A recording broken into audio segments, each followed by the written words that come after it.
সম্মানিত সভাপতি, আমাদের পরম শ্রদ্ধেয় নেতা জওহর ভাই,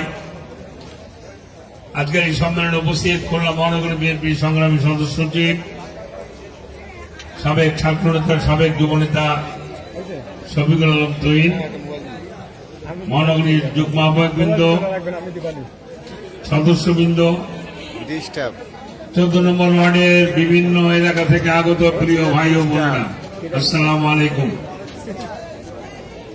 আমরা একটি মুক্ত পরিবেশে এখানে দাঁড়িয়ে আপনাদের সামনে কথা বলছি। দুদিন আগেও আমরা কিন্তু কথা বলতে পারি নাই। দীর্ঘ 17 বছর ফ্যাসিবাদী হাসিনা বাংলাদেশের রাষ্ট্র ক্ষমতাকে দখল করে দেশকে, রাষ্ট্রকে একটা লুটপাটের স্বর্গরাজ্যে রূপান্তরিত করেছিল। আপনি যদি ব্যাংকে যান, ব্যাংকে যদি 2 লাখ টাকার চেক দেন, আপনার টাকা আপনি তুলবেন, ব্যাংকের ম্যানেজার বলবে যে ভাই টাকা নাই, অপেক্ষা করেন, টাকা যদি মানুষ জমা দেয় আপনার টাকাটা দেব। অর্থাৎ ব্যাংকগুলিকে দেউলিয়া করে দিয়েছে। আপনার আমার টাকা ব্যাংকে জমা ছিল, সেগুলি তারা লুটপাট করে বিদেশে পাচার করে দিয়েছে।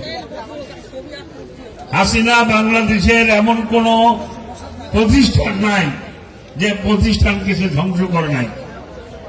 17 বছরে আপনারা কেউ বুকে হাত দিয়ে বলতে পারবেন না যে কেউ ভোট কেন্দ্রে যে ভোট দিয়েছেন। ভোটের আগের রাত্রেই ভোট দেওয়া শেষ। যখনই ভোট হয়েছে, ভোট কেন্দ্রে কেউ গিয়েছে, দেখা গেল ভোট দেওয়া শেষ। আওয়ামী লীগের চরিত্র এমন, আওয়ামী লীগ যখনই ক্ষমতায় আসে তখনই গণতন্ত্র হত্যা করে, দেশকে লুটপাটের রাজত্বে পরিণত করে। এখানে যারা একটু মুরব্বী আছেন, যারা 1971 সালের মহান মুক্তিযুদ্ধের পরে 72 সালে শেখ মুজিবুর রহমান বাংলাদেশের যখন প্রধানমন্ত্রী হলেন, তিনি একদলীয় শাসন ব্যবস্থা কায়েম করে সকল রাজনৈতিক দলকে নিষিদ্ধ ঘোষণা করেছিলেন। একটি মাত্র দল থাকবে, সে দল হল বাকশাল। আর শেখ মুজিব মাত্র 15 মিনিটে পার্লামেন্টে পাশ করে নিলেন তিনি আজীবন বাংলাদেশের প্রেসিডেন্ট থাকবেন, আমৃত্যু।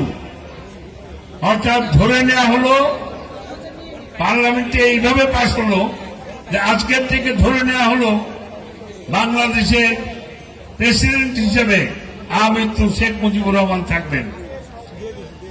1974 সালে দেশে দুর্ভিক্ষ হয়েছিল, অসংখ্য মানুষ সেদিন মারা গিয়েছিল খাদ্যের অভাবে। এই খুলনায় রাস্তাঘাটে আমরা দেখেছি তখন অনেক মানুষ না খেয়ে রাস্তার পাশে পড়েছিল, তিল তিল করে তারা মৃত্যুবরণ করেছে। মানুষের বাড়িতে বাড়িতে তারা যে ভাত চায় নাই, ফ্যান চেয়েছিল, ফ্যান, যে ভাতের ফ্যানটুকু মাঠটুকু দেন, আমরা উঠে খেয়ে বাঁচব। উচ্ছিষ্ট ভোগী হিসেবে ক্ষমতায় এসে হাসিনা বাংলাদেশকে লুটপাটের স্বর্গরাজ্যে পরিণত করেছে। আওয়ামী লীগের ছোটখাটো পার্টি নেতা তারাও বলে কোটি কোটি টাকার মালিক। আজকে যেখানেই টাকার যে সেক্টরে হাতের সমস্ত প্রতিষ্ঠানগুলো এরা ধ্বংস করে দিয়েছে।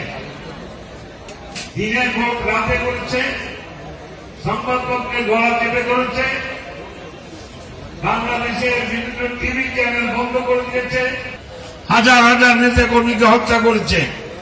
শাপলা চত্বরে ছোট্ট ছোট্ট গানের পাখি, মানে কোরআনের পাখি, তাদেরকে গুলি করে হত্যা করেছে।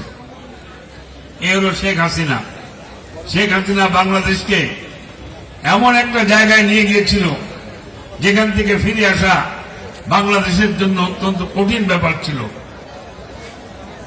ছাত্র জনতার গণ অভ্যুত্থানের মধ্য দিয়ে, জুলাই আগস্টের অভ্যুত্থানের মধ্য দিয়ে হাসিনা পালিয়ে গিয়েছে, কিন্তু হাসিনার দোসররা কিন্তু বাংলাদেশে এখনো রয়ে গিয়েছে। আপনারা যদি দেখেন আগে যদি আমাদের কারো নামে মামলা হতো, তা আমাদের বাড়ির পুলিশ যে আমাদেরকে না পেলে বাপ মাকে ধরে নিয়ে যেত। এখন অসংখ্য মামলা দেওয়া হয়েছে।